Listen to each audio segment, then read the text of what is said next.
Ce matin, jusqu'à 2000 communes françaises subissent une explosion des tarifs ou une résiliation pure et simple des contrats d'assurance. C'est un problème majeur dont on parle peu et qui a des conséquences sur vos finances et évidemment sur les habitants de ces communes. D'abord, de quelles assurances parle-t-on et est-ce qu'elles sont obligatoires et lesquelles sont obligatoires pour une commune ?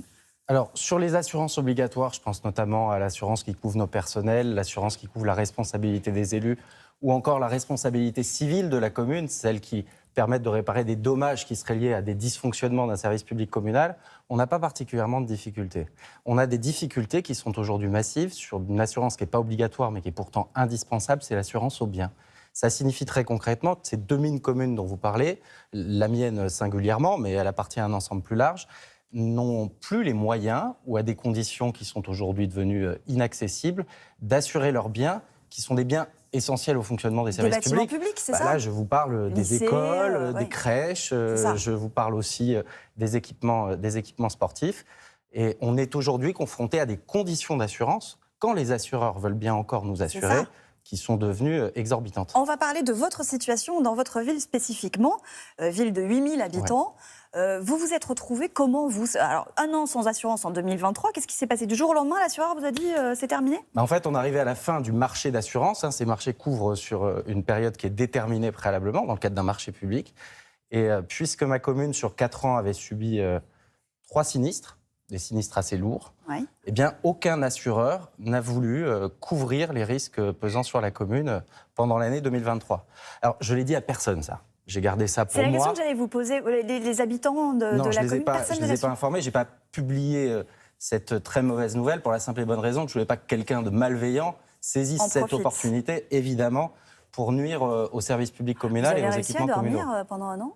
J'ai moins bien dormi pendant un an. Non mais oui. Non mais très honnêtement, j'étais très heureux qu'on arrive au 31 décembre 2023, alors même qu'on a connu en plus les émeutes urbaines en 2023. C'est la question que j'allais vous poser aussi. Est-ce que votre commune a été concernée ou est-ce qu'elle se situe en zone inondable ? Elle a été concernée modérément, alors pas sur des équipements publics, mais j'ai pris la décision au moment où les émeutes se sont fait jour, de placer des vigiles aux frais de la commune devant chaque équipement public pour les protéger, parce que je savais que derrière, je n'étais pas couvert par une police d'assurance.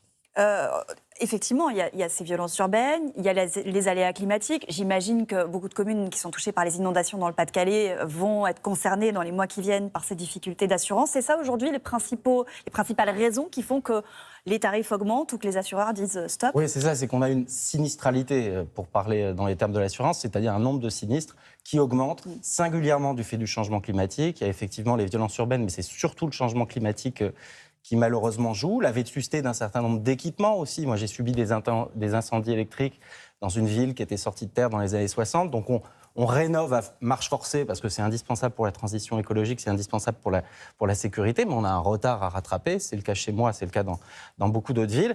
Et donc, la sinistralité augmente et les assureurs ne veulent pas prendre de risques, ou bien assurent les collectivités, parce que j'ai réussi à me faire assurer enfin depuis le 1er janvier 2024, et à quelles conditions des conditions qui sont délirantes par rapport aux conditions antérieures.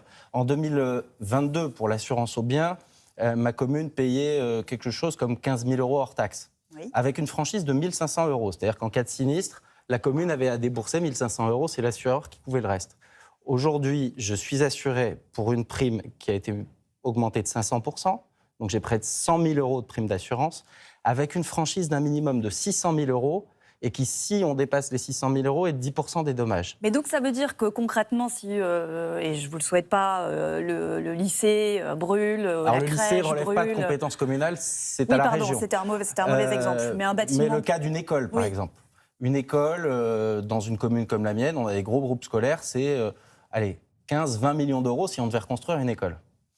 Si demain, une de mes écoles brûlait, ce qu'évidemment je ne me souhaite pas, ça voudrait dire que 15 millions d'euros pour la reconstruire, il faudrait que la commune débourse 1,5 million en paiement de la franchise. Mais donc ça veut dire qu'au final, c'est quoi ? C'est augmenter les impôts locaux ? Ça veut dire qu'à un moment, oui, ça bousille l'équilibre du budget. Refinance, et c'est un vrai sujet, pas uniquement financier, c'est un sujet de continuité de service public. Si demain, les communes ne peuvent plus être assurées, lorsqu'un sinistre sera constaté sur un service aussi essentiel qu'une crèche ou une école, elles ne seront pas en capacité de prendre les mesures palliatives.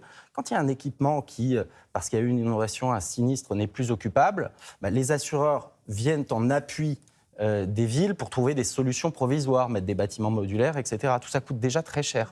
Si demain les communes ne sont pas assurées, elles ne seront plus en capacité d'assurer la continuité de ce service, et c'est potentiellement prendre le risque demain qu'on ne puisse plus accueillir les enfants, les élèves. bien sûr. Voilà. Il y a beaucoup de communes, je crois que j'ai l'exemple de Saint-Brieuc en tête, qui choisissent de s'auto-assurer, c'est-à-dire on met de l'argent de côté régulièrement en cas de pépin, et comme ça on ne fait pas appel aux assureurs. Est-ce que vous y pensez, vous ? Alors, on y pense pour les petits sinistres. Et d'ailleurs, on est déjà notre auto-assureur sur un certain nombre de petits sinistres.